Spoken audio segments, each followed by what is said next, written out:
everybody in the world blind. Please, Lord, give me a sign, a sign. I wanna be the greatest. Everybody on the fake shit. I look around and feel like Welcome back to another episode of Lone Star College Football. We have a jam-packed episode tonight. It's currently Thursday, December 22nd, the day after the early signing day. It's really an early signing period. It's Wednesday through Friday. And we had a lot go on as far as the signing period. There's a lot of stuff that some flips and then some reflips, some drama there. Texas had a little bit of drama with DeAndre Moore. We're going to get into that. And other than that, we really had a super smooth signing day. I mean, you have 21 committed players. You sign all 21. That's a pretty simple, straight up and down signing day. It doesn't get much better than that. The only way to make it better than that is to have a player flip from another school to Texas, which we had. So it does get better, and we got it. That being said, before we jump into all this, like the video and subscribe to the channel. We have another giveaway at 500 subscribers, and we are halfway there. So join us, and maybe you have a chance to win. That being said, we had 21 committed guys. 21 people signed, actually 23 people signed a paper yesterday on Wednesday, the 21st of December. That puts us at number 3 in the class right now, which is solid. Like last year, Sark's first, well, technically Sark's transition year, which was like 2020 to 2021 season, we finished like 15th or 17th. Last year, we finished 5th. Currently, we're number 3. We are getting the kind of guys that we're going to need to go into the SEC, which it seems like will be right now. It still says the 2025 season. There's a lot of talks about that'll probably be earlier for the 2024 season. But more importantly, we signed 21 guys. It's the caliber of the guys we signed. Okay, we have 7 super blue chips, which means they are ranked in the top 50 in the country or higher. A lot of teams are not able to get 7. And really, Texas almost has 8. We have another guy. I'll have to look on 247 to see what he officially comes in as now. But he's like a borderline kind of guy where you can actually maybe see him jump up whenever the final rankings are released. Ryan Niblett, he's a 67. So, he could crack the top 50 theoretically. So our super blue chips are obviously, there's a few obvious ones. Arch Manning, Anthony Hill, Cedric Baxter, Jonte Cook, Malik Muhammad, and Derek Williams, which, that's 4 5 stars and 3 4 stars. Now, Ryan Niblett is a super blue chip according to ESPN, but not according to 247. And then I think DeAndre Moore, who today on Thursday, the 22nd, actually did end up committing after some drama that once again, we'll get into that in just a minute. He did end up committing, and I think he's also a borderline super blue chip guy. But I'll just read the names of everybody we got after that. Jaden Chapman, interior offensive lineman. Sadir Mitchell, D-line. Darian Gillette at edge. Colton Vosick at edge. Leona Lafau at linebacker. Majay Burrell at linebacker. I'm not going to pronounce this guy's first name. His last name is Akana. He's an edge. He's a new pickup. He's a guy who flipped actually from Oklahoma to Texas. Fun story. I don't know how true it is. I saw it on Twitter, so you never know. It was a media guy, so it could be true. I'm not going to say it is. Apparently, when Colton Vosick flipped from OU to Texas, Steve Sarkisian had heard on some OU message boards, that all the OU fans and staff were saying, well, we lost Vosick, but it's okay because this edge out of Utah, last name Akana, is better than Vosick. So Sark went and started watching his tape and went ahead and sent him an offer. And we ended up with both of them. So absolutely love that. Trey Wisner, running back. Spencer Shannon, tight end. Peyton Kirkland, defensive line. Connor Stroh, offensive line. Billy Walton, defensive line. Andre Kojo, interior offensive line. And Will Randall, tight end. And then finally, Trevor Gooseby. Okay, he's an offensive tackle. Listen to this, dude. I don't know what 247 has him listed at. He says, according to his family, he's 6'8", 290. Now, 247 Sports has him at 6'6", 280. So we'll see. Sometimes people get a little generous on how tall they are. So we will see about that. But that's a big dude at offensive line. If he's 6'8", I mean, if he's 6'8", you could probably get him up to about 335, and he's just a brick wall. Now, we've mentioned DeAndre Moore a couple of times. He is a wide receiver, a four-star wide receiver who ended up committing to Texas today, but not without drama. Okay. He was apparently set to commit yesterday. And they kind of speculate it was between Louisville, Georgia, and Texas. Now, DeAndre Moore, he's out of California, and because of California's NIL laws, then the school that's recruiting you is actually allowed to communicate NIL stuff to you. Whereas if Texas, Arch Manning's in Louisiana, Texas isn't allowed. I'll do the quote unquote allowed because let's be honest, most of these programs probably aren't following the NIL rules, but they're technically not allowed to actually lay out like a dollar amount for NIL. They can lay out a plan for how they plan to get you NIL money, but not like numbers and where the money is, I guess, coming from. But since he's in California, their laws are different. So Texas is allowed to do that. So what it sounds like is DeAndre Moore was ready to commit yesterday, right? First day of the signing period. And the morning of, it seems like they reached out to the Texas staff and almost maybe it kind of sounded the way the reportings were. It sounded like they were starting to try to ask for Texas to sweeten the pot, right? A little bit more NIL. And then it seems like Texas just kind of shut him down and said, all right, you go somewhere else. And I think he immediately regretted that, clearly, because he didn't sign. He didn't even show up for a signing ceremony. He didn't sign anywhere. You would expect that if he was kind of leaning Texas or Georgia or Louisville, then he probably would have just gone to either one of those. But he waited it out, probably got in contact with the Texas staff, said, hey, that's my bad. I shouldn't have done that. And that's kind of a thing we actually go on that is the NIL running the transfer portal and recruiting, because it's Texas. We shouldn't be a school that is gonna purchase all of our players. And I know to a degree with NIL now, that's a factor. Like that's gonna happen. But we shouldn't make that our primary recruiting pitch. Like look at A&M. Look at how they did it last year. Worked great. Signed the best ever class, right? And then they, go 5-7 after that. And now they've lost I got my notes down here. It says they've currently lost 24 players, 18 3-stars and 4 4-stars. And then I guess the other couple players were two or lower, or maybe a walk-on. They've lost 24 guys to the portal and don't have a single portal guy yet. Now that could be changed. I haven't looked at them today, but this was yesterday that I made these notes. Like that's a lot of depth. You're losing a ton of depth. So we'll see how that works for them in the long run. Texas, on the other end, does not seem to be taking that approach. We want NIL to be a benefit of coming to Texas, but you're going to put on burnt orange. You're going to put our logo on. It's the biggest brand in college sports. And if you're good, you're going to get the NIL. If you play your game and you're as good as you think you are, the NIL will happen. So he does officially sign with Texas. I'm happy to get him as long as he realizes, hey, that was a mistake. We don't need selfish players. Not that I'm saying he's selfish, because I get it. If you feel like you're worth something and you want to get what you're worth, that's fine. So hopefully it's that and not a selfish attitude. So that's recruiting. That we had a great day, solid day. Transfer portal news. We do get Ryan Punter out of Stanford. I believe the stat was that he had 20 punts last year, downed inside the 20 without a single touchback.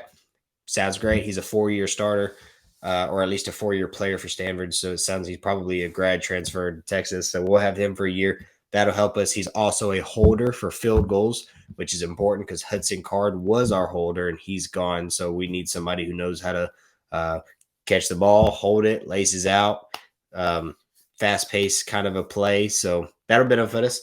Gavin Holmes, cornerback out of Wake Forest, 5'11, 175. He's a sophomore, so he'll be coming in for his junior season for Texas. 17 solo tackles, 7 assisted, 24 total, 9 passes defended, and a forced fumble. He officially signed with Texas. He's going to be an early enrollee. I don't know if Sanborn is or not. So Gavin Holmes will be coming in a couple of weeks. Speaking of which, we actually I will go over the recruits who are also coming in early. Arch Manning, Anthony Hill, Cedric Baxter, Jonte Cook, Malik Muhammad, Jaden Chapman, Sadir Mitchell, Darren Gillette, Colton Vosick, Leona LaFau, Peyton Kirkland, Connor Stroh, Andre Kojo, and Will Randall. Out of all of those, the names that are the absolute most important, probably number one's got to be Arch Manning. Well, number one's Anthony Hill. Anthony Hill is the most important that's coming in early because that linebacker position is such a position of need. So him coming in early and having an extra 6 months of practice is going to benefit us greatly. I would probably put, I don't know, Arch Manning feels like a guy that it's super important that he's coming in early. I have trouble putting him maybe in like the top 3. I would say maybe Malik Muhammad is possibly one of the other that's like the most. He's a defensive back, he's a corner, so he's probably the other most important. Just because we lose Deshaun Jameson, I feel good. Brian Watts, I feel great about him. Terrence Brooks, he came in some of the season, flashes of him being a true freshman show, of course, but so he'll have another year of development under him. But I think a defensive back position coming in early, that's a tough position. DBs, that's tough. I wouldn't say Cedric Baxter being early is the most important thing, just because we have so much depth at that room. I expect him to be, the number 5 or number 4 back. Even though he's talented, that's a position where you just pay your dues. You'll get to the top eventually, right? Look at Jonathan Brooks right now. What was he? He was in the 4th string last year. He's probably looking at being the starter this year. So you just have to pay your dues and wait. And then I'd say Jonte Cook, probably the receiver position, mainly because we only got 2 receivers last year. This year we do get 3. We get Cook, Niblett, and DeAndre Moore. But I think Jonte Cook's important because Xavier Worthy needs somebody who can pull coverage off of Xavier, right? And we hope and we're praying that Isaiah Nayor is able to recover fully from his ACL injury. That's never a guarantee. So we hope, but unfortunately there is that chance that he's not able to come back full. Kind of like Troy O'Meary, he tore his ACL as a true freshman and never really got any meaningful game time because it's a tough injury to come back from. So we really hope he can. So I'd say probably Anthony Hill, Malik Muhammad, and Jonte Cook are probably number 1, 2, and 3 for early enrollees that are the most important to this class. And if I had to give a 4th, well, Derek Williams, it doesn't have him listed as early, so maybe not. I'd probably say maybe a Jaden Chapman or an Arch Manning, an offensive lineman. That's important. That's really good. Moving on, we do have one more current transfer portal guy that we know that we're targeting is Jahad Carter, a safety, also from Stanford, which is great because the safety position last year, we saw a lot of game time by Michael Taft, and he is a scholarship player now, which is good, and he played well. Like, I don't want to talk about Michael Taft and act like he wasn't a beneficial guy on the field, but I don't think at any point in the season did we see him out there making like the absolute best plays. 12 total, 12 assisted, 24 tackles total, 1 pass defended. That's it. Like, that's by no means, Jaron Thompson, he's our other safety. He's better, right? And so I think getting another safety could be good for us. Getting Jahad Carter from Stanford would put us in a situation where we don't have to bring Derek Williams in as a true freshman and play him immediately. So I like that. Stark said he is looking for 3 to 4 more guys in the portal. but he doesn't feel like he has to, which is a key phrase, right? In year one and year two, it seemed like every linebacker they hit the portal, we'd throw everything at them. And it didn't really work for us, right? I mean, we got Ben Davis, I think we got Ovia Gofu kind of, he came in from Notre Dame. He helps. Ben Davis really didn't help. Devin Richardson really didn't help. I'm trying to remember. David Benda, was he might have already been here. But really the only transfer portal guy that we've gotten that has actually helped us was now Ryan Watts and Keelan Robinson. Isaiah Nayor, I do fully believe he would have been really good. I'm trying. Am I missing anybody? Ryan Watts and Keelan. Let me know in the comments if I'm missing a transfer that we got that like really played meaningful snaps. Keelan Robinson really didn't play meaningful, but when he's on the field, I don't feel bad about it. Like he's good. I'm excited to see what he can do this year. But other than those two guys, off the top of my head, that's really all I can think of. So it's very important that we have gotten to a program where two recruiting classes, I don't count that transition class from Herman to Sark. So two recruiting classes in, we don't feel like we absolutely have to fill our gaps on our roster with the transfer portal. We're getting high school guys, we're getting quality high school guys, we're trusting development, and we know that we are going to have depth next year.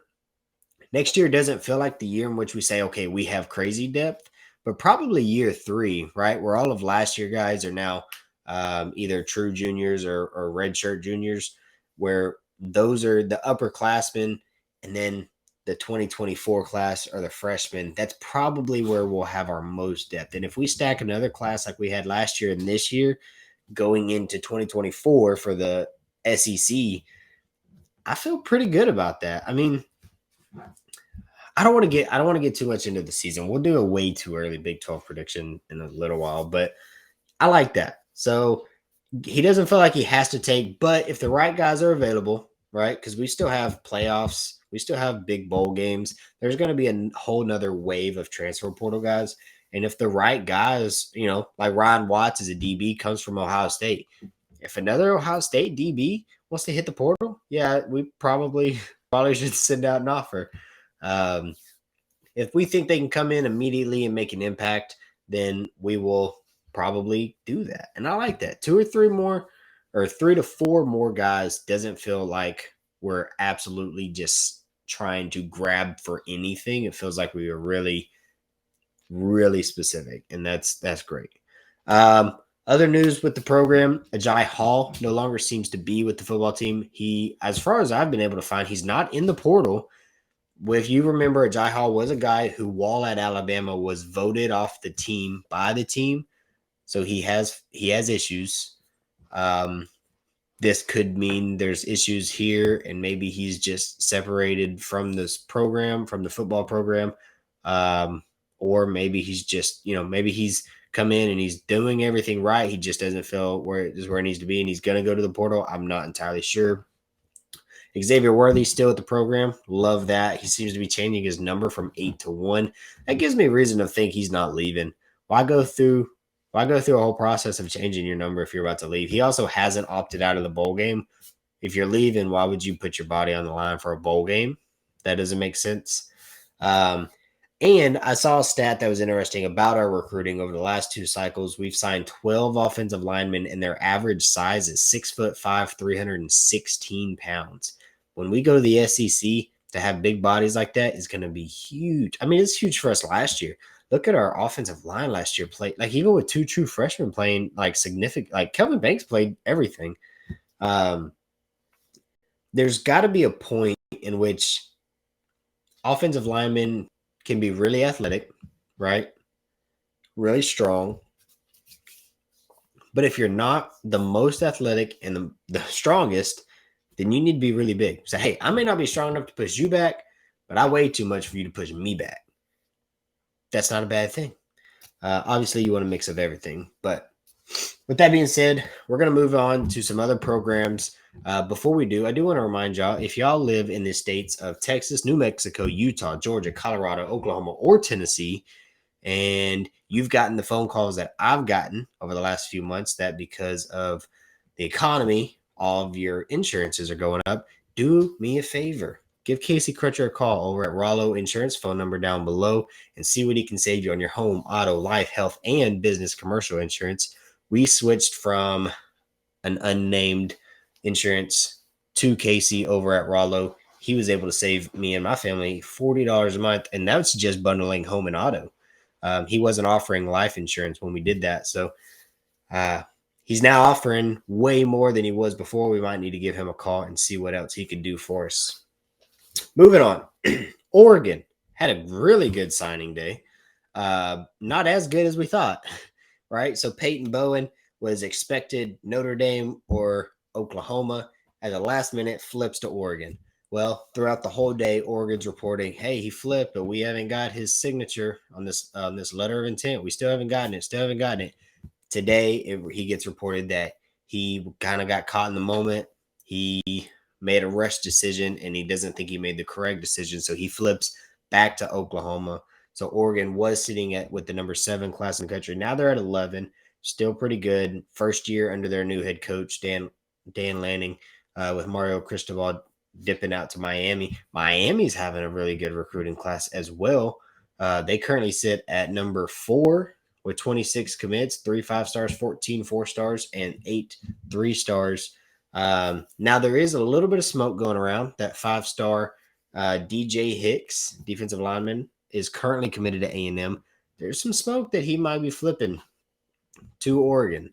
I don't know the likelihood of that. And to be honest, I haven't actually checked in the last couple hours to make sure that he hasn't already signed with A&M looking. So no, he's still just labeled as a hard commit for A&M. So he has not signed officially. So there's smoke that he might be flipping to Oregon.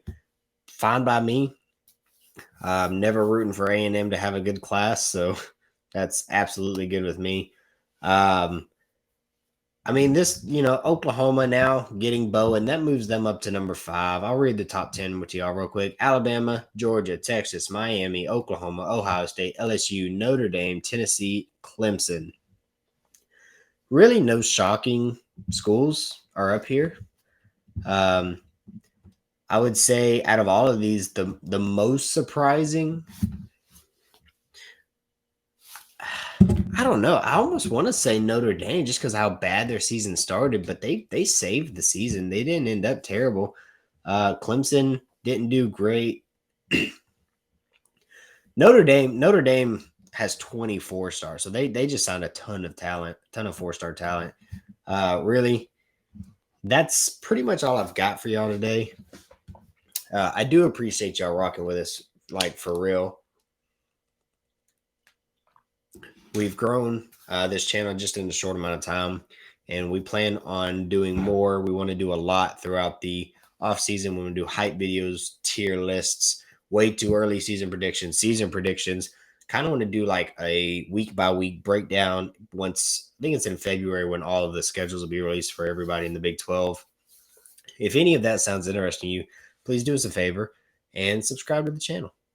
Once again, we also are going to do another giveaway at 500 subscribers. So if you subscribe, you will be entered to win that as well. With all that being said, check us out on TikTok, Twitter, and Facebook at LoneStar_CFB. Appreciate y'all ride with us. Welcome.